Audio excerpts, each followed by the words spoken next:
yo'lda o'tib ketdi. Bugun kuni bilan bolalar bilan ovora bo'lib qoldim. Keyin Elani nima bog'chasida bayram bor edi, o'tga bordim. O'tdan chiqib Efeni pianinoga olib bordim. Keyin bolalarni qo'shnimning qizi bilan Elani bog'chadan oldim. Xullas kunim mashinada o'tib ketdi, qisqa qilib aytganda. Har doim aytaman-da o'zimga o'zim. Qaniydi deyman, orqamdan bitta kamera bilan bironta odam yugurib yursaki, butun kunimni videoga ola olsam, chunki o'zim videoga olishga ulgurmayman. Uxlab qoldi, esa kameraga ko'ringisi kelmasdan zo'rg'a o'tiribdi.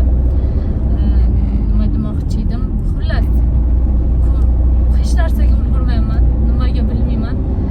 Kunim yugurishlar bilan o'tib ketadi. Hamma narsaga kech qolib ulguryapman-da. Xullas, hozir esa Nargiz opamlarnikiga ketyapmiz iftorlikka.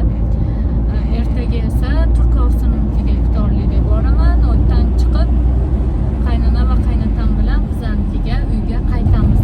Quyosh juda ham kunlar isib ketdi. Istanbulda havo zo'r. Aytgancha probka haqida bitta ma'lumot aytmoqchi edim. Mabodo Istanbulga aylangani kelib mashina arendovat qilib aylanadiganlar bor bo'lsa, adashib qolib ertalab 9 bilan 11 orasi va kechki payt 5 bilan 8 orasi yo'lga chiqmaydi, chunki juda ham pushaymon bo'lasizlar. Butun kunida yo'lda o'tib ketadi. 40 minutda yetib boradigan joyimga 2 soatda yetib boryapman. Даже hali yetib bormayman. Iftorlikda yana Nargiz opamlar bilan videoga olamiz. Videomni davom ettiraman.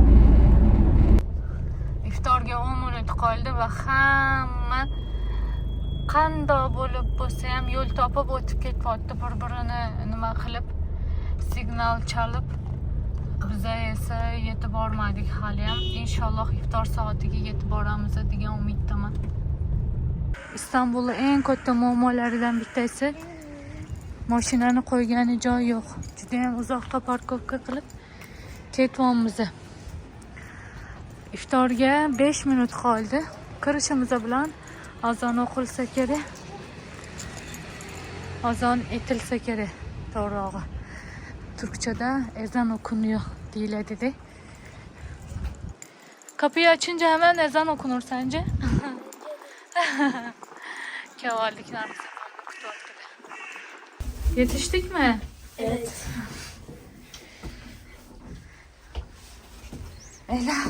Ela seni çekmeyeceğim.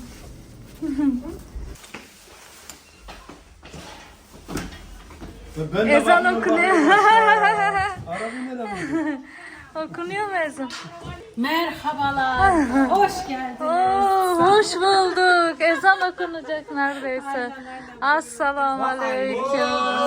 Hoş geldiniz, hoş geldiniz. Ay aşkım. Ben seni yerim. Ne haber? Hoş geldiniz. Hoş bulduk. Bir tane daha. Evet. Özbekçe'de 3 tane dermişim. Sollarım. Vay. Hadi bakalım. Hadi oturun. Çorbaları da getirin. Dasturxonga mı chiqing? Gel şöyle. 1 minut bilan ulguribman. Soatni qaraylar va 1 minutdan keyin azon etiladi. Kulağı var yukarıda kulakları. Bir de Yettinci. kaplarında bir şey var. O da kamera. Şimdi açıyorum. Kecha Nargiz opamlarnikida qoldik. Ertalab saharlikka turganimda video olmoqchi edim, lekin nima qilolmadim. Nargiz opam ro'molda bo'lmaganliklari uchun tamam kızım gideriz oraya da. Önce babaanneye gidelim. Ro'molda bo'lmaganliklari uchun video ololmadim. Hozir Nargiz opamlarnikida chiqib Turkovsinikiga ketyapman. O'tdan qaynonamlarni olib ular bilan birga uyga qaytamiz. Turkovsinikiga ham iftorlikka qolsa kerak. O'zi aytuvdilar, bilmadim, ko'ramiz vaziyatga qarab. böyle zerikib qolishmasa bo'ldi. Zerikib qolishsa vaqtliroq ham ketib borishimiz ham mumkin, chunki baribir tengdoshlari bo'lmaganidan keyin bilasizlar, bolalar darrov zerikib qolishadi. Yo'ldamiz hozir. İstanbul'dagi shu trafik, dengiz bo'yida odamlarning ko'pligi, hamma tarafda avtobuslar, minibuslar borligi haligacha o'rgana olmaganman, ishonasizlarmi? Chunki o'zim Istanbulda yashamayman-da, shu uchun ham bizda juda ham sokin joylar, odamlar kam, dengiz bo'yida umuman odam kam, probka yo'q desa ham bo'ladi. Ketyapmiz. Dünya döner inmiş, semirmiş bir sansar, sönmüş, tükenmiş, bitmiş bir san.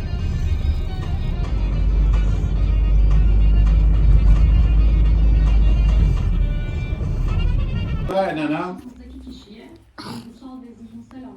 Bir kere elinden bir bardak su içmiyor. Biliyor. Sen de aynı onları düşünüyor.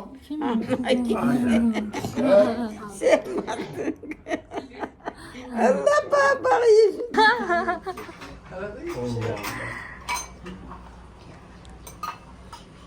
Biraz video çekeyim sizin. Siz benden iyi tanıyorsunuz. Vişne istemiyorum ki. Niye sabah sana da veriyoruz canım? Aç mı kalıyorsun? Annemin elini çek. Biz sen de yersin. Veriyoruz. Yalnız başa ben yiyemeyim.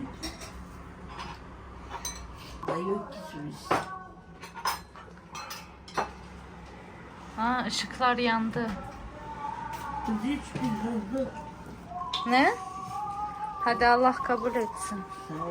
Neden? Daha ne ilacı? Yemiyor mu? Bize probkani ochilishini kutib uyga qaytdik. Kech bo'lganda juda ham uyqum keldi.